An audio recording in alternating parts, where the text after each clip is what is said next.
प्रिय क्लास में आप सभी प्यारे बच्चों का स्वागत है। तो इस वीडियो में जानेंगे कक्षा 10 हिंदी वर्णिका भाग 2 पाठ 1 दही वाली मगम्मा, जो आपको ऑब्जेक्टिव टाइप क्वेश्चन है। इस वीडियो में दही वाली मगम्मा कहानी की पूरी जानकारी आपको मिलेगा और सब ऑब्जेक्टिव क्वेश्चन की तरफ मिलेगा। तो इस वीडियो से शुरू से लेकर अंत तक बने रहें। तो पहला प्रश्न आपको कहता है कि मगम्मा क्या बेचती थी। तो मगम्मा जो थी वह दही बेचने का काम क्या करती थी। तो आपका राइट आंसर आपका बी हो जाएगा।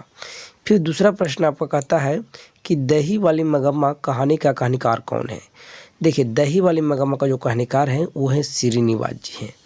क्या है? तो श्रीनिवास जी हैं, ये आपको याद रखना है। फिर उसके बाद तीसरा प्रश्न आपको कहता है कि दही वाली मगम्मा कहानी का प्रमुख पात्र कौन है। देखिए, दही वाली मगम्मा जो है उसमें सबसे ज़्यादा भूमिका कौन निभाई है। देखिए, लक्ष्मी पाती सीता इसमें कुछ कोई नहीं थी, दही वाली मगम्मा था, इसमें मगम्मा होगा आंसर। ठीक है, इसका राइट आंसर आपका बी हो जाएगा। चौथा प्रश्न आपका कहता है कि दही वाली मगम्मा कहानी का कथावाचक कहाँ से। तो इसका जो राइट आंसर होगा सी होगा, बेंगलुरु से है। जो महिला थी मगम्मा वह बेंगलुरु से आती थी दही लेकर। ठीक है, चलिए पांचवा प्रश्न कहता है कि दही वाली मगम्मा कहानी किसे संदेश देती है। इस कहानी में दही वाली मगम्मा जो है किसे संदेश देना चाहती है। माताओं को, पुत्रियों को, बहुओं को, छात्रों को। देखिए, याद करिए, दही वाली मगम्मा जब आप पढ़े होंगे तो इसमें बहू के बारे में ज़्यादा बताया गया है। तो किसके संदेश देना करती है, तो बहू को संदेश देना चाहती है। अगला प्रश्न आपका कह रहा है, छठा प्रश्न आपका कहता है कि मगम्मा के परिवार के कुल कितने सदस्य थे। तो मगम्मा के परिवार के कुल कितने सदस्य थे, तो 4 थे। कितने थे, तो 4 थे। देखिए, पहला तो मगम्मा हुई, मगम्मा के पुतोह, और एक मगम्मा का पोता था जो, और मगम्मा का एक बेटा। तो कितना हो गया, 4 हो गया। ठीक है, चलिए अब हम लोग चलते हैं 7वां प्रश्न में। अब चलते हैं, कह रहा है कि श्रीनिवास जी का जन्म कहाँ हुआ था। श्रीनिवास जी का जन्म कहाँ हुआ था। तो श्रीनिवास जी का जो जन्म हुआ वो हुआ था कर्नाटक में हुआ था। कहाँ हुआ था, कर्नाटक में। राइट आंसर आपका डी हो जाएगा। इसी प्रकार से आपका कहता है 8वां प्रश्न कह रहा है कि कथावाचक को वर्षों से मगम्मा कौन सी वस्तु दिया करती थी। कथावाचक को वर्षों से मगम्मा क्या दिया करती थी, कौन सी वस्तु दिया करती थी। तो दही वाली मगम्मा जो है दही बेचने का काम करती थी, तो दही देने का काम किया करती थी। ठीक है, ये आपको याद रखना है। फिर उसके बाद आपको आता है 9वां प्रश्न में। 9वां प्रश्न आपका कह रहा है कि मगम्मा की बहू का नाम क्या था। तो मगम्मा का जो बहू का नाम क्या था, रगम्मा, नजम्मा, सजम्मा या कजम्मा। देखिए, इसमें जो 4 ऑप्शन है उसमें आपका बी होगा, नजम्मा नाम था। ठीक है, याद रखना है। 10वां प्रश्न आपका कहता है कि दही वाली मगम्मा किस भाषा में रचित कहानी है।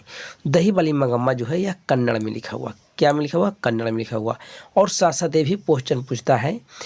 देखिए, यहाँ पे पूछ ही दिया है। कह रहा है 11वां प्रश्न कि दही वाली मगम्मा कहानी का हिंदी अनुवाद कौन किए थे। लिखा हुआ तो है कन्नड़ में, लेकिन हिंदी में अनुवाद कौन किए थे, तो किए थे B.R. नारायण जी किए थे। कौन किए थे, B.R. नारायण जी किए थे। और श्रीनिवास जी हैं जो इनका लेखक हैं, दही वाली मगम्मा का लेखक श्रीनिवास जी हैं। तो आपका राइट आंसर आपका ए हो जाएगा। अगर अनुवाद किए हैं तो B.R. नारायण जी। 12वां प्रश्न आपका कहता है कि रगप्पा कौन था। रगप्पा कौन था, चलिए ऑप्शन पहले देखते हैं। कह रहा है कि मगम्मा का पुत्र, नजम्मा का भाई, नहीं, मगम्मा का पौत्र, इनमें से कोई नहीं। देखिए, रगप्पा जो था ना वह गांव का एक जुआरी लड़का था जो मगम्मा से धन प्राप्त करना चाहता था। तो इसमें आपका राइटर कोई नहीं होगा, इसमें आपका राइट आंसर आपका डी हो जाएगा। ठीक है, इसमें कोई था नजम्मा का भाई था, कोई कुछ नहीं था।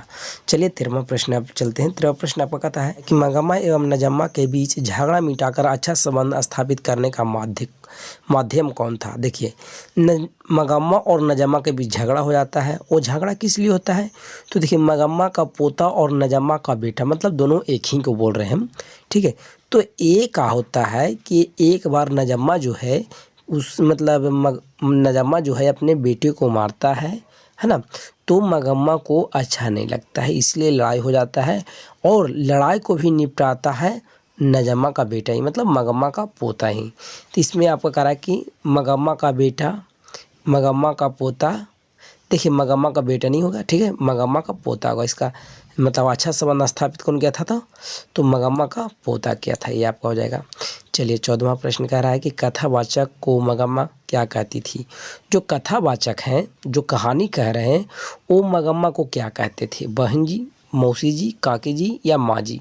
तो आप बुक अगर पढ़े होंगे तो आपको ध्यान होगा, वो कहते थे माँ जी, ठीक है, माँ जी कहते थे, याद रखना है। चलिए 15वां प्रश्न चलते हैं। कह रहा है कि दही वाली मगम्मा कहानी का कथावाचक कौन है। मतलब दही वाली मगम्मा का कथावाचक कौन है, कहाँ से, ये जो कथावाचक कहाँ से किया गया, ठीक है। तो एक छिका है, देखिए ये छिचका नहीं है, एक कलाकार है, ये भी नहीं है। कह रहा है कि एक बेंगलुरु की रहने वाली सम्राट महिला है, जो बेंगलुरु से दही बेचने का काम किया करती थी, बंगलोर से आती थी, है ना, ये आपको याद रखना है। 16वां प्रश्न आपका कह रहा है कि अधिक बुद्धिमान कौन थी। तो जो सबसे अधिक बुद्धिमान थी वह नजम्मा है। इसमें आंसर राइट आंसर आपका सी हो जाएगा, काहे कि यही चाल चली थी, ठीक है। अब हम लोग चलेंगे, चलिए अब हम लोग चलते हैं। यहाँ पे 17वां प्रश्न कह रहा है कि मगम्मा प्रतिनिधित्व करती है, तो क्या करती है मगम्मा प्रतिनिधित्व किसकी, तो एक सम्राट महिला की। ये भी आपको आंसर जानना है, ठीक है। इसका राइट आंसर आपका सी हो जाएगा, है ना। तो ये देखिए ये भी आपका है एक ग्रामीण महिला की, तो एक ग्रामीण महिला थी, ठीक है, ये भी आपको, तो इसका राइट आंसर आपका सी नहीं होगा, बी होगा, ठीक है, याद रखना है। फिर कह रहा है कि 18 बहू की दशा है। तो अंतिम में आकर आप बुक पढ़े होंगे तो अंतिम जो वर्ड लिखा हुआ है वो था कि बहुओं की दशा मगरमच्छ सी थी। तो आपका राइट आंसर आपका ए होगा। अगर मेरी वीडियो पसंद आया हो तो मेरे चैनल को सब्सक्राइब करें, लाइक करें और दोस्तों के साथ शेयर करें।